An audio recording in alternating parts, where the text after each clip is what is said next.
बिस्मिल्लाहिर्रहमानिर्रहीम, अस्सलाम वालेकुम। आप देख रहे हैं प्रोग्राम न्यूज़ फीड। मैं हूं मुर्तज़ा डार। प्रोग्राम में आज बात करेंगे कराची के साहिलों से और दीगर मुल्का शहरों से मुमकिन तौर पर टकराए जाने वाले साइक्लोन के हवाले से। इस साइक्लोन जिसका नाम बाइपर जॉय है, ख़ासा शोर है। पाकिस्तानी मीडिया इसको बहुत ज़्यादा हाईलाइट तो कर रहा है, लेकिन इंटरनेशनल मीडिया भी इसके हवाले से रिपोर्ट कर रहा है, ख़ासे कंसर्न रेज़ कर रहा है। और उसके कंसर्न रेज़ किए जाने के अंदर इसकी हिद्दत और शिद्दत है। जिस रफ्तार और हिद्दत और शिद्दत से ये बढ़ रहा है साहिल की जानिब पे, ये बहुत सारे मसले मसाइल हैं जिसको जन्म दे सकता है। इसी वजह से वहाँ पर जो मकामी इंतज़ामिया है, सिंध की लोकल एडमिनिस्ट्रेशन है, वो ख़ासी मुतहर्रिक है और वहाँ पर मदद वो ले रही है, जिसमें नेवी भी जो है वो प्राइमरीली उसकी मदद कर रही है। अब आज हम जानने की कोशिश ही करेंगे आज के प्रोग्राम में कि भाई लेटेस्ट सिचुएशन क्या है। तकरीबन 350 से 350 जो है वो किलोमीटर का फासला बताया जा रहा है इसका रह चुका है साहिल से। कुछ जगहों पर जो है इंडिया के भी और पाकिस्तान में भी जो है टकराया भी है। कुछ ऐसे मनाजर और फुटेजेस भी आ रही हैं साइक्लोन की, वो भी आपके साथ डिस्कस करेंगे कि उससे होने वाली अभी तक की सूरत हाल क्या है, ग्राउंड पर मौजूद रियलिटी क्या है, कहाँ क्या जा रहा है। सो कहने और रियलिटी में खासा फ़र्क होता है, उसको भी आज डिस्कस करेंगे। और हमारे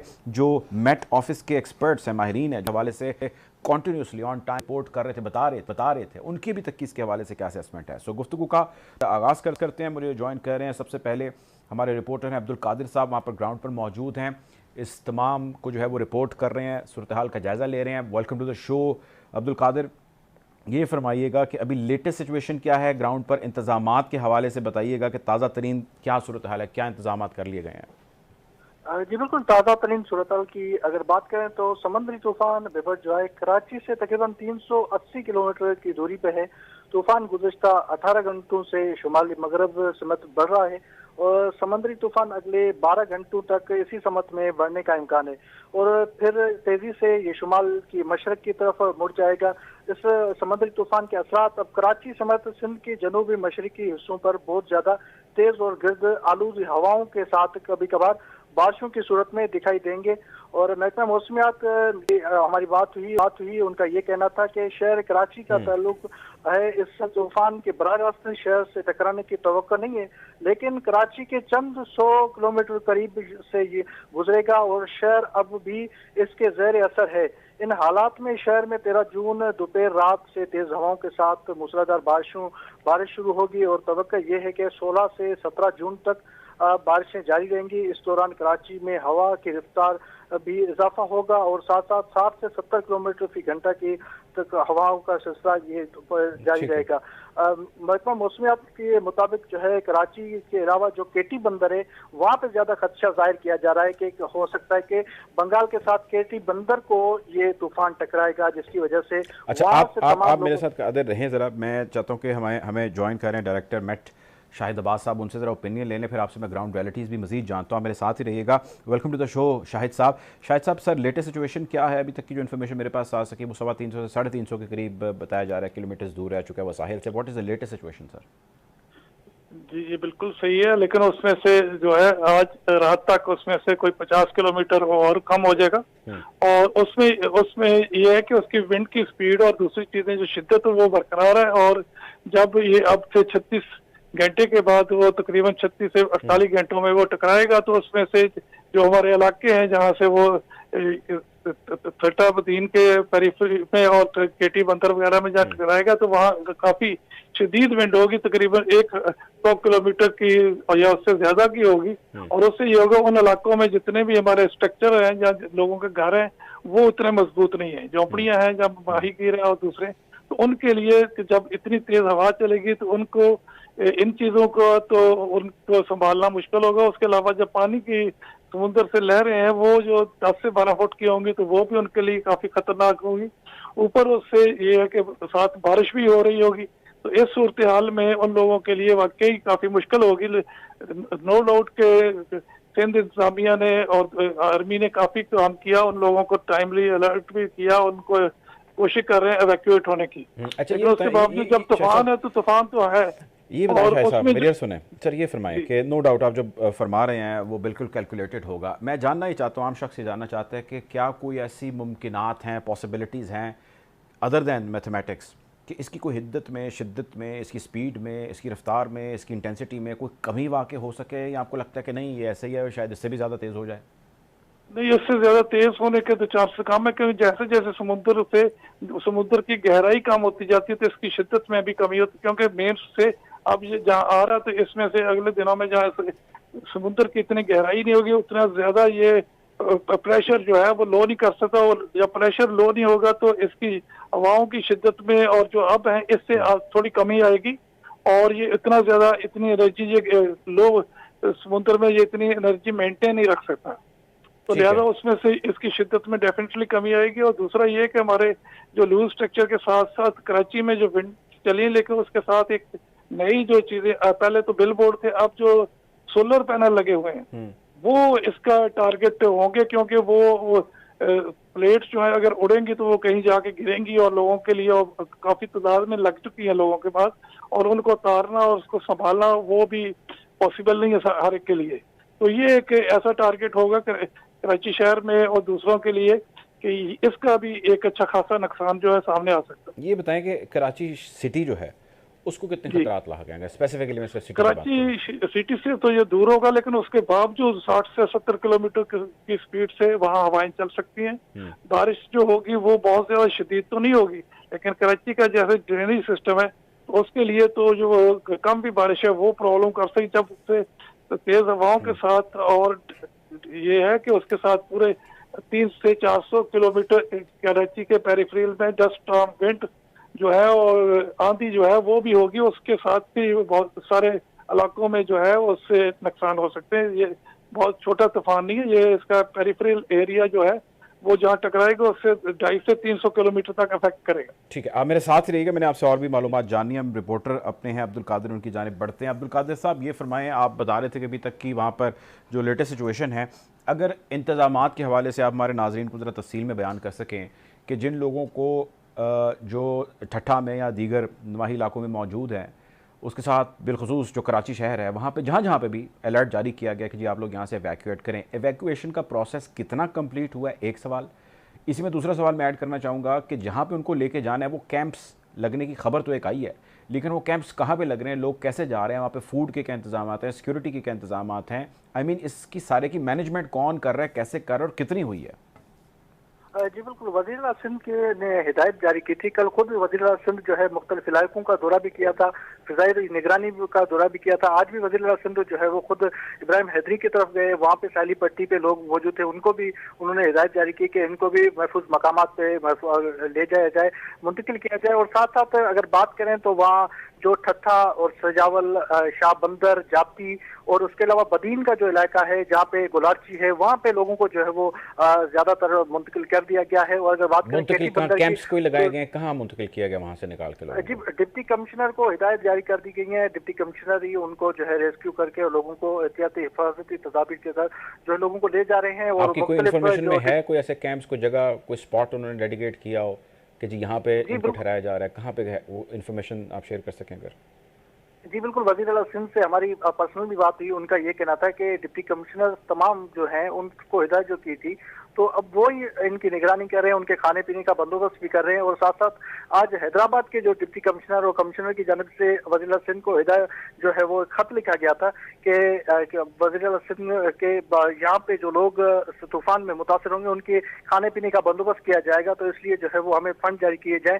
तो इसलिए इसी तरह जो है दीगर जो ज़िला है वहाँ पे भी डिप्टी कमिश्नर इस पे देख रहे हैं और साथ साथ वज़ीर-ए-आला सिंध की हिदायत तो उस पर काम भी कर रहे हैं। और जो हमारी इतलात है, हमने जहाँ अपने जो अंदरूनी सिंध के जितने भी रिपोर्टर्स हैं उनसे हमारी मालूमात हासिल कर सके, तो उनका ये कहना था वहां से लोगों को ले तो जाया जा रहा है, लेकिन अभी तक ये मालूम नहीं हो सका कि लोगों को कहाँ मुंतकिल किया जा रहा है। कुछ इलाकों में बदीन में कुछ कैंप्स कायम किए गए हैं जहाँ लोगों को ले जाया जा रहा है। अगर बात करें केटी बंदर के लोगों को भी जो है वहां से ले जाया जा रहा है, जो महफूज मकामात पे जो है मुंतकिल किया जा रहा है। जो वज़ीर-ए-आला सिंध ने खास तौर पर जो है तमाम डीसीज को भी हिदायत की है और जितने भी कमिश्नर है वो खुद इसकी निगरानी भी कर रहे हैं। खाने पीने के कोई इंतजाम क्या हैं? जी, साथ साथ खाने पीने का भी इंतजाम किया गया है और साथ साथ उनको हिदायत भी की गई। कल ब्रीफिंग भी दी गई थी वज़ीर-ए-आला सिंध को कि किस तरीके से इनको ठहराया जाएगा और कहाँ का ठहराया जाएगा। इससे पूरा जो है वो मैकेनिज्म उनकी जानिब से तैयार किया गया और किस तरीके से मुंतकिल किया जाएगा ये पूरा कल ब्रीफिंग में बताया गया था। और जगह भी तयन की गई कि कहाँ का लोगों को ठहराया जाएगा और खाना पीना भी। कोई जगह है कि वो कहाँ पे ठहरा रहे हैं? जी, जिले इंतजामिया जो शहरी जगह हैं, जहाँ पे बदीन का शहर है या हैदराबाद का शहर है या जो है वो जामशोर और हैदराबाद के अंदर जो बीच वाला इलाका है, जहाँ पे गुज़िश्ता सैलाब में लोगों को ठहराया गया था, वहीं लोगों को जो है ठहराया जा रहा है। हमारे इत्तलात के कल ही जो है वो ज्यादा मालूमात हो सकेगी, क्योंकि कल ही कैंप्स लगाए जाएंगे और ज्यादा मालूमात हम जो है अपने नाज़रीन तक पहुँचा सकेंगे। ठीक है, आप मेरे साथ रहिएगा। आपकी तरफ आना चाहूँगा शाहिद अब्बास साहब। सर, ये फरमाइएगा कि ये जो साइक्लोन है, ज़ाहिर है अब एक बिल्कुल आम शहरी के तौर पे मैं ये सवाल करना चाहता हूँ, क्योंकि आम शहरी के ज़हन में सवाल जो है वो उलझते हैं या आते हैं, वो उस पर क्लैरिटी चाहते हैं।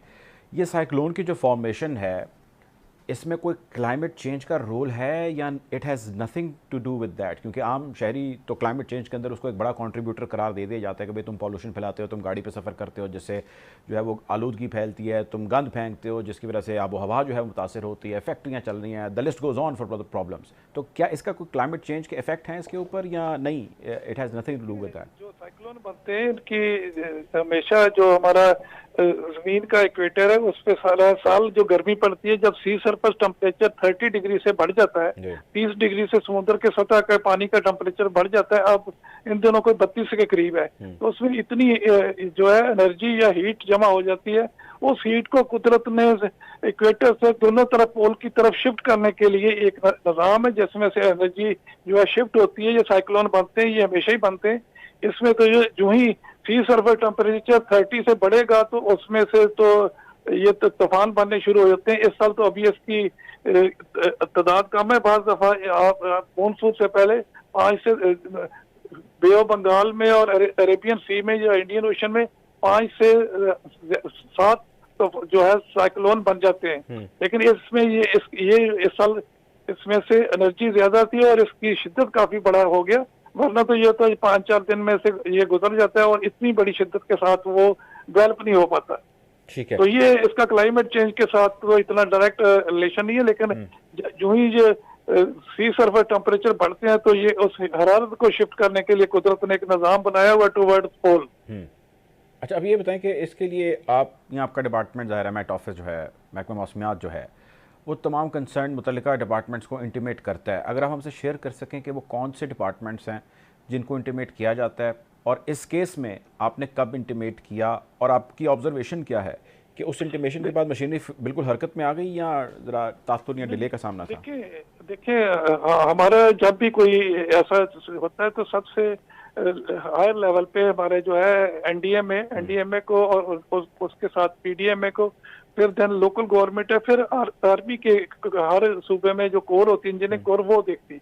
ये सारे डिपार्टमेंट को टाइमली ये 4-5 तारीख को ये डेवलप होना शुरू और 6 तारीख को ये बकायदा साइक्लोन बन गया था। तो उससे लेके हमने 12-14 जो इसके बुलेटिन और इसके इशू किए और सब अदारों को साथ शेयर किए, तो वो 2 से 3 दिन में बिल्कुल सारे लाइन अप हो गए थे। जब उसकी डायरेक्शन कराची की तरफ आ रही थी, अभी उसमें से 1 हफ्ते का वक्फा बाकी था, तो सब डिपार्टमेंट ने अपनी मीटिंग भी कर ली। आज से 4-5 दिन पहले तक उन्होंने एक्शन भी शुरू कर दिया। लेकिन होता क्या है, जब तूफान इतना बड़ा होता है, आप देखें लोगों को जैसे लोगों को शिफ्ट करने का या कैंपों में शिफ्ट करने का है, तो उसमें से इतनी तेज हवा होगी, वहां ना आप टेंट लगा सकते हैं, वो पोल गिरेंगे, कुछ और गिरेंगे, उसके लिए मसला है। तो बड़े से बड़े तरक्की याफ्ता मुल्क में भी जब तूफान आते हैं तो लोगों को उसको आगे से रोकना तो मुमकिन नहीं होता। लोग क्या करते हैं कि अपनी जान बचाते हैं और लोगों की जो माल है उसकी कंपनसेशन करते हैं। लोग सिर्फ अपनी जान बचा के निकल जाते हैं, अपनी चीजें नहीं उठाते।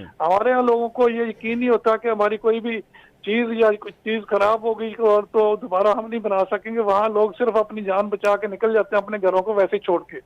हमारे यहाँ चूंकि सिक्योरिटी का इशू है और अपनी चीजों का है और गवर्नमेंट की तरफ से भी उतनी बड़ी कंपनसेशन नहीं मिलती, तो लोग अदारों की बकायदा कोशिश के बावजूद भी अपने घर छोड़ने पे जल्दी तैयार नहीं होते, सैलाब हो या कोई भी ऐसी आफत हो। बड़ी मुश्किल से इन अदारों को बड़ी कोशिश के बावजूद लोगों को वहां से निकालना होता है। और दूसरा ये हमारे ये डिफाइन नहीं होता कि जिसने निकलना है हम कहते हैं निकल जो, जाना कहाँ है और जहाँ जाना है वहाँ इंतजाम क्या है। तो ये सारे अभी हमारे लेवल के प्रॉब्लम है, जिसमें से लोगों को टाइम से पता होने के बावजूद भी, अदारों को पता होने के बावजूद भी लोगों को प्रॉपरली उनकी जानों को उस तरह नहीं बचा पाते। अच्छा, ये बताएं शाह साहब के अब ज़ाहिर है ये तो एक ऐसी अनप्रेडिक्टेबल सी चीज़ है जो हो गई और आ गई, लेकिन एक चीज़ है जो हमेशा कैलकुलेटेड होती है काफ़ी हद तक आप लोगों की जानिब से, वो है सैलाब जो हर साल या मुमकिन तौर पर जिसको हम उससे पहले आपकी टर्म में कहेंगे तो प्री मानसून सीज़न जो है, ये इस वक्त जो बारिशें बिलखुसूस पंजाब के अंदर हुई हैं, लाहौर के अंदर हो रही हैं, थोड़ी मेरी ऑब्जर्वेशन ये कि थोड़ी सी अनयूजुअल हैं, वक्त से पहले हो रही हैं। सुबह बहुत गर्मी है, रात को बारिश शुरू हो जाती है, यहाँ पिछले साल इन सीज़न में नहीं हुआ। ऐसे ऐसे लोग सवालात करते हैं। तो एक तो ये वजह बता देंगे ये ऐसा है या नहीं है, या गलत कैलकुलेशन है। दूसरा ये फरमा दीजिएगा कि प्री मानसून सीज़न जो है वो कब आएगा, और आपको क्या लगता है कि इस मरतबा रेनफॉल पिछले साल जो तबाहकारियाँ हुई हैं वो उस जितना होगा, उससे कम होगा, ज़्यादा होगा? अभी तक की असेसमेंट क्या है? तो हमारी सीजन के हवाले से तो बकायदा फोरकास्ट जो है हमने इशू कर दी है 3 मंथ की मानसून सीजन की। अच्छा। तो वो हमारी जो इस साल की मानसून है वो नॉर्मल है कुछ इलाकों में, और ज्यादातर पाकिस्तान के इलाकों में नॉर्मल से कम है। और अगर आप पिछले साल का अंदाजा करें तो पिछले साल जितनी 3 महीनों में नॉर्मल बारिश होती है पूरे पाकिस्तान लेवल पे 175% उससे ज्यादा थी। जहाँ पूरे पाकिस्तान में 100 मिलीमीटर होनी थी 175 मिलीमीटर, और पाकिस्तान का पिछले 150 साल का रिकॉर्ड है।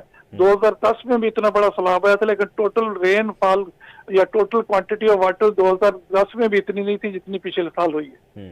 और इस साल जो है नॉर्मल से स्लाइटली कम है, या कुछ इलाकों में नॉर्मल के बराबर में। दूसरे लफ्जों में आप समझे कि पिछले साल जितनी बारिशों का टोटल वॉल्यूम था इस साल उसका 60% के करीब होगा। तो बारिशें कम है। और दूसरा ये कि ये अनयूजुअल जो इस दफा गर्मी ना पड़ने की वजह से क्या है कि मानसून की जो है इस साल थोड़ी लेट है और कम भी है। और लेट ये तकरीबन 2 हफ्ते लेट है। पिछले साल जून के लास्ट डेज में और पहली बारिश अच्छी बारिशें शुरू हो गई थी। इस साल ये है कि ये तकरीबन मिड जुलाई के करीब जाके मानसून बकायदा स्टार्ट होगा, और उसकी क्वांटिटी भी जो है ओवरऑल 3 महीनों की वो पिछले साल की निस्बत काफी कम है। यानी कि इस मरतबा हमें बहुत ज़्यादा परेशान होने की जरूरत नहीं है जिस किस्म का जो है। नहीं, देखें, जो हम सैलाब के हवाले से बात करते हैं तो पिछले साल जितना सिंध में जितनी बारिशें बरसी, अगर वो खुदा न खास्ता हमारे पहाड़ी इलाकों में हो जाती तो इससे कई गुना और नुकसान होता। यहाँ तो लोगों का बहुत नुकसान हुआ। पानी अगर वो होता तो वो पानी स्कर्दू से लेके समुद्र तक आता, दरियाओं से चारों तरफ निकलता तो पूरे इलाकों को वो सैलाब ज्यादा कर देता, और एक दरिया से निकल के दूसरे में जाता। जितनी बड़ी क्वांटिटी थी तो उसमें सारी मुसीबतों के बावजूद भी काफी एक बचत का पहलू था कि वो बहुत टॉप पे नहीं हुआ। तो दूसरा सैलाब जो है उसको वो डिपेंड करता है इंटेंसिटी ऑफ रेन पे, कि अगर एक ही तेज या ज्यादा शिद्दत वाली बारिश हो जाए तो उससे भी वो सैलाब आ सकता है। बेशक वो टोटल सीजन की अमाउंट जो है उससे 1/2 भी हो तब भी सैलाब हो सकता है। अगर आप कहें इस साल नॉर्मल से 50% कम बारिशें होंगी तो तब भी सैलाब की जो है उसको हम रूल आउट नहीं कर सकते, क्योंकि एक भी बड़ी बारिश अगर तेज बारिश हो जाएगी तो उससे पानी ज्यादा आ जाएगा। ठीक है, आप मेरे साथ हैं, मैंने भी और भी आपसे कुछ चीज़ें जाननी है।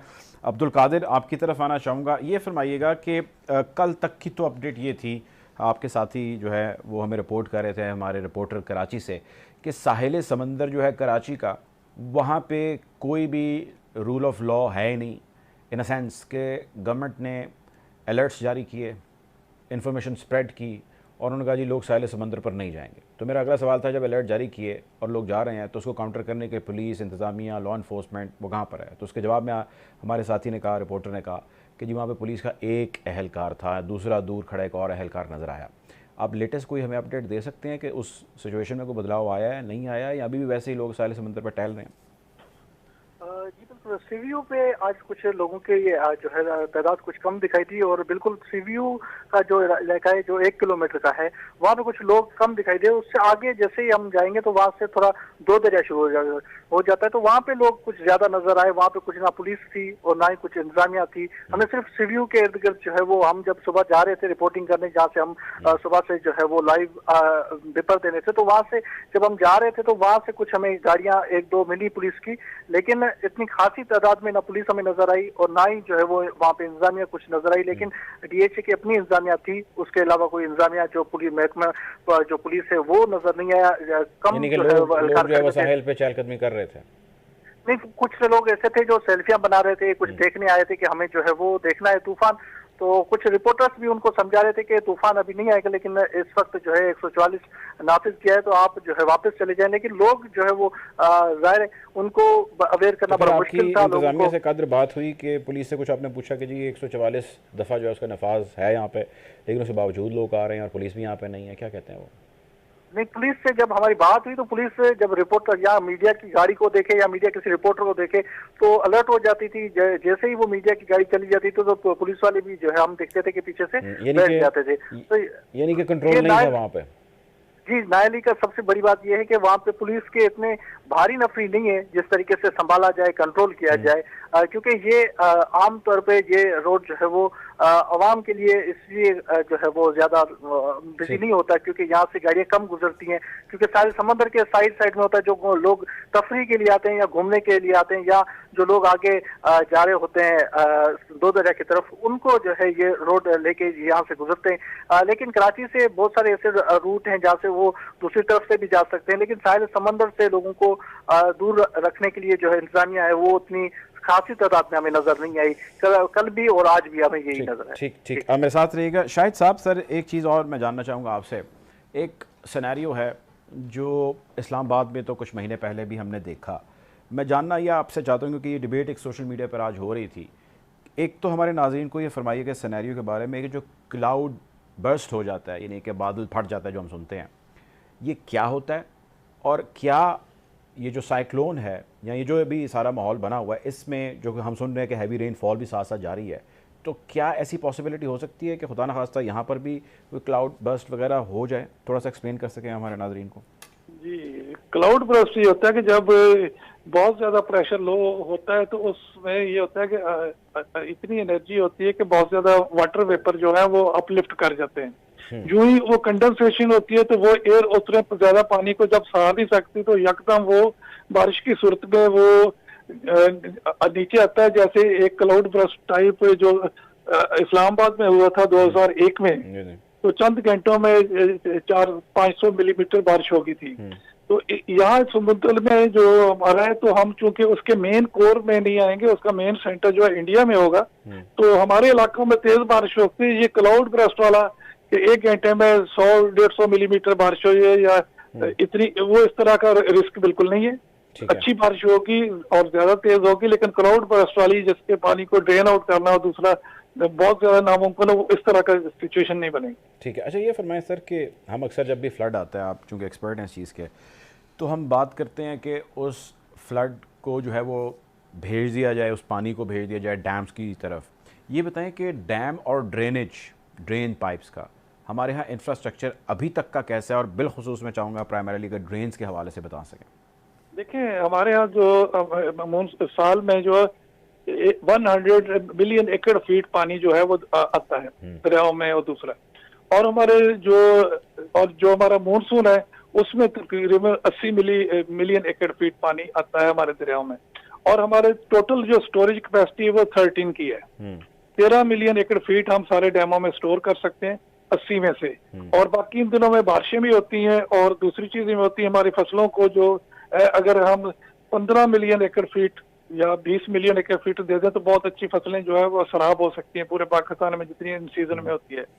और उसके लिहाज से हम 35 या 40 मिलियन एकड़ फीट अपने स्टोर के लिए और टोटल के लिए बहुत सफिशिएंट होता है। बाकी जो 40-45 मिलियन एकड़ फीट पानी है वो हम ज़ाया करते हैं। पिछले साल सैलाब था तो मोर देन 80 मिलियन एकड़ फीट हम कोटरी से नीचे हमने समुद्र में फेंका, और जबकि 80 मिलियन एकड़ फीट हमने ज़ाया किया और 13 मिलियन एकड़ फीट हमने अपने डैम में किया।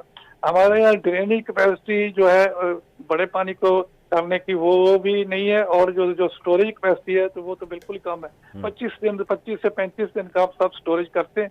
कुछ मुल्क जो है एक सीजन से ज्यादा, एक साल से भी ज्यादा का स्टोर करते हैं। हमारे वहाँ भी इसकी फिजिबिलिटी तो है, जहाँ भी हम पानी को स्टोर कर सकते हैं। दूसरा उसका सबसे आसान तरीका ये है कि जैसे हमारे बलूचिस्तान के दूसरे इलाके हैं उसमें से सीजनल नहरें निकाल दें, उसको कोई पानी ना दें, जब एक्स्ट्रा पानी हो तो उन बड़ी नहरों में छोड़ दें, जहाँ भी जाएगा वहाँ कुछ ना कुछ तो वेजिटेशन होगी। सर एक चीज़ बताएं शायद साहब, देखें जी, ये जो आप फरमा रहे हैं मैं तो इससे लार्जली एग्री करता हूँ, उसमें कोई डिसएग्रीमेंट वाली बात ही नहीं है, लेकिन ये हमारे यहाँ डिबेट होती है हर साल, उसके बाद ख़त्म हो जाती है। इसके ऊपर अमल क्यों नहीं हो पाता सर? इतने ज़बरदस्त आप जैसे लोग जब इस चीज़ को लीड कर रहे हैं, मशवरा दे रहे हैं, और बहुत सारे और भी एक्सपर्ट्स हैं हमारे जो बड़े ज़बरदस्त मशवरे देते हैं, अमल क्यों नहीं होता?